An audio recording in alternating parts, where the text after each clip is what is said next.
આપણે બાદબાકી માટે એક ઓલ્ટરનેટ મેથડ જોવાના છે, જેમાં તમારે સીધો દશક લેવાનો નથી હોતો. ચાલો જોઈએ કેવી રીતે ગણી શકાય આ દાખલાઓ. અહીં મારી પાસે રકમ છે 64 - 37. તો મારે 4માંથી 7 બાદ કરવાનો હોય તો સામાન્ય રીતે આપણે દશક લઈએ છીએ, પણ એવું નથી કરવાનું. 4માંથી 7 બાદ કરું તો -3 આવે, એટલે હું લખું છું 12 3. અને 6માંથી 3 જાય તો મિત્રો આવશે 3. હવે 3 અને પછી પાછળ 12 3 છે, એટલે અને 30 ગણી લેવાના છે. 30માંથી 3 બાદ કરું તો મિત્રો જવાબ આવશે 27. તો આ દાખલાનો જવાબ છે મિત્રો 27. ચાલો બીજા એક બે દાખલા ગણીએ એટલે વધુ ખબર પડે આપણને. 8માંથી મારે 5 માઇનસ કરવાના છે, તો સીધા જ આવશે 3.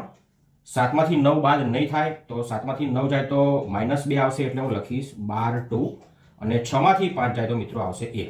હવે અહીંયા આગળ 1 છે, અહીં પાછળ 12 2 છે, એટલે આ બેને હું એવું કહી શકું કે 10માંથી 2 બાદ કરવાના છે. 10માંથી 2 બાદ કરું તો મિત્રો 8 આવશે, અને આ 3 એમના એમ, એટલે આ દાખલાનો જવાબ આવશે 83.